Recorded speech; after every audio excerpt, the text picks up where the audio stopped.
बिस्मिल्लाहिर्रहमानिर्रहीम। अस्सलाम वालेकुम फ्रेंड्स, कैसे हैं आप सब। मैं उम्मीद करती हूँ सब लोग खैरियत से होंगे। आज मैं आपके साथ कच्चे आम का मुरब्बा बनाने की रेसिपी शेयर करूँगी, जो बनाने में बहुत ही ज़्यादा आसान है। बहुत ही टेस्टी मुरब्बा बनकर तैयार होता है और बनाना बहुत ही ज़्यादा आसान है। तो आप इसको बना के 1 महीने के लिए स्टोर कर सकते हैं। तो ये देखिए, बहुत ही ज़बरदस्त कलर है, बहुत ही टेस्टी बनता है। और बनाना स्टार्ट करते हैं। तो इसके लिए सबसे पहले हम लेंगे कच्चे आम। तो ये तकरीबन 1.5 किलो कच्चे आम लिए हैं इधर। देखिए माशाल्लाह से बहुत ही ज़बरदस्त ये आम है।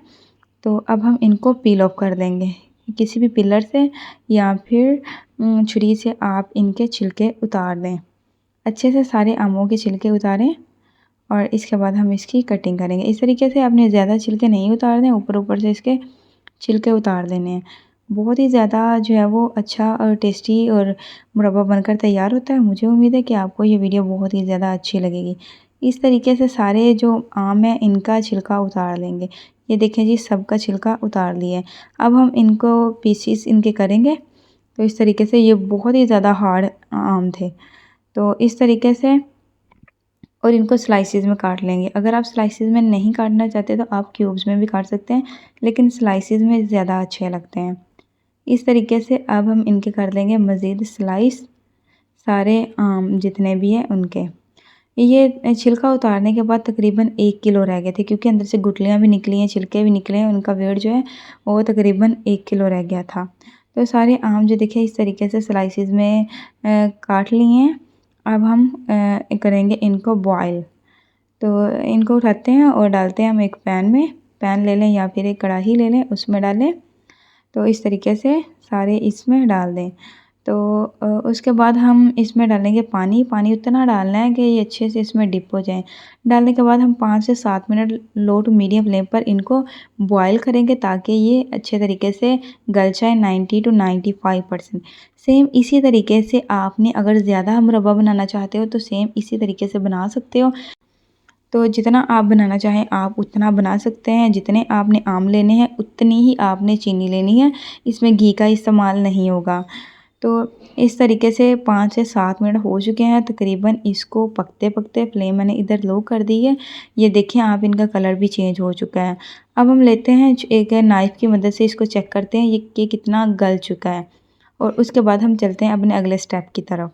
तो ये देखें जी, 90% कुक हो चुका है। अब हम इसको करते हैं फ्लेम को ऑफ और इनको हम करते हैं स्टेन। तो स्टेन करने के बाद हमने इसको ऐड किया है कढ़ाई में, और अब हम ऐड करेंगे 1 किलो चीनी।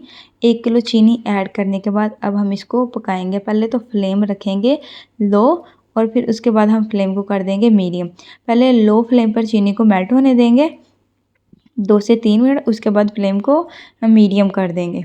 ये देखिए जी, चीनी मेल्ट होना शुरू हो चुकी है। देखें अच्छे से मेल्ट हो रही है ये। तो मज़ीद 2 से 3 मिनट देते हैं। तो ये देखें, ये बिल्कुल अच्छे तरीके से ये मेल्ट हो चुकी है। अभी इसमें थोड़ा थोड़ा दाना है, लेकिन मीडियम फ्लेम पर इसको पकाते हैं। तो अब इसमें डालें टेस्ट के लिए कुछ दालचीनी की स्टिक ऐड की हैं, और इसके बाद इसमें कुछ इलायची डालेंगे। इससे बहुत ही अच्छा फ्लेवर आएगा, बहुत ही प्यारा है ना फ्लेवर आता है इससे।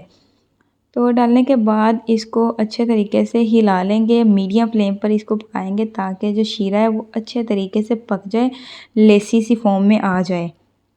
तो मज़ीद 4 से 5 मिनट और इसको पकाएंगे मीडियम फ्लेम पर, और इसके बाद हम इसको देखते हैं।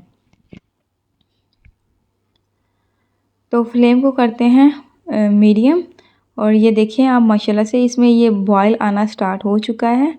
झाग बन रही है इसकी। आप नज़दीक से देखें, कलर बहुत ही परफेक्ट है, बहुत ही टेस्टी है, बहुत ही गर्मी में मज़े का लगता है। आप 1 महीने के लिए आराम से इसको स्टोर कर सकते हैं आसानी के साथ।